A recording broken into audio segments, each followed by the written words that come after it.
Adam here with Brooksaw Antiques. Today we have this 1967 Facit Privat vintage portable typewriter. I'm going to show you how to use the functions and make sure they all work. Made in Sweden. Very nice typewriter. This is the first one I've had. I'm really impressed by it. This is all hard metal. Up top is the adjustable paper guide. This helps you guide the page in straight. I'm going to line that up with the edge of the platen, which is the main roller that feeds the paper. And this is your left margin. And it's got a scale up to 10 on here, but I'm just going to set that on 0.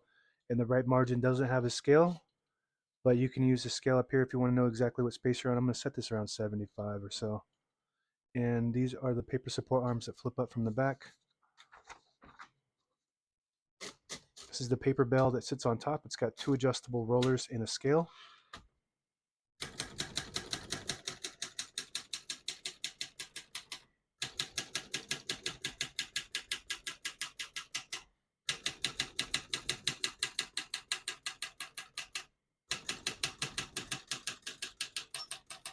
Once you hear the bell, you're at the end of the margin, but I'm going to do this so I can get all the keys. Hit this line space, get you back to the beginning, and skips 1, 2, or 3. Right now we have it on single, but if you want double, you just flip that switch forward. It skips 2. One more, it skips 3. We can keep that on single for now. And on this next line, I'm going to type a sentence in red to switch from black to red. There's a switch on the left side here.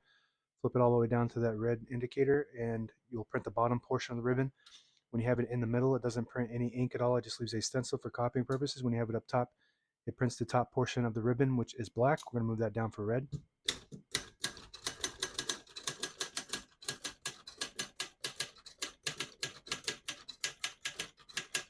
That sound is so nice, just addictive. Just hearing that sound, it's just like a really crisp, quiet ding. It's like a ding, ding, ding. Print looks really good. It's got Elite typeface, which prints 12 characters per inch. So this typewriter I'm actually very impressed by it. It's all high quality metal. It rides on this rail. This is really smooth carriage. Like I would compare this smoothness to an Adler, which I I would say is the smoothest. So this is pretty close to riding on this rail here instead of bearings. So this, all in all, this typewriter I would consider it really high quality, luxury. I would say it's basically like an Olympia mixed with an Adler and a Brother. So if you've used those typewriters and it's just all 3 of those rolled into one, it's super smooth and crisp and clean. To pull the page out easy, there's a switch on the right side here. You flip it forward and it unlocks the rollers underneath the platen, allowing you to pull the page out easier, load thicker paper like carbon copy or cardstock. Make sure you flip that back before you load the next page, or else it won't load correctly. It's pretty small too compared to some of those. The Adler is much bigger. The Hermes 3000 is much bigger, but it's got all the same functions and like a lot of the precision that those typewriters have. Shift on each side, a shift lock on the left. To clear that, just hit the shift button again. We're going to put that color back up to black, and backspace on the right side, and the tabs above that. So we got 1 tab set. To clear that, just flip this switch down on the left side here. Actually, that sets it, so we're going to clear it by flipping that up. So now we don't have any set, so we're just going to set one right there.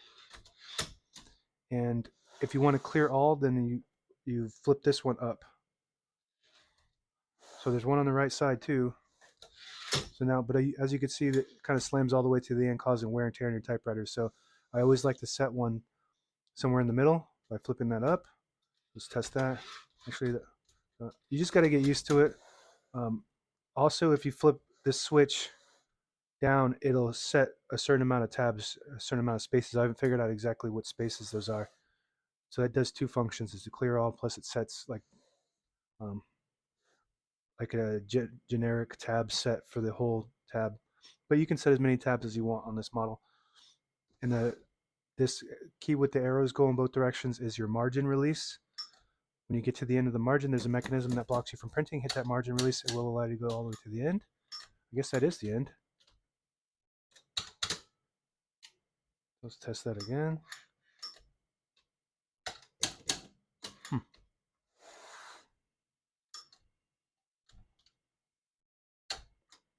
There we go. Just got stuck, I guess. So it's blocked now, and we hit that button. Now you can get past it. Here we go. So that's the margin release. And this lever here above your color selector is the carriage lock. So if you put the carriage in the middle, I don't know how this works. I'm learning this as we go along.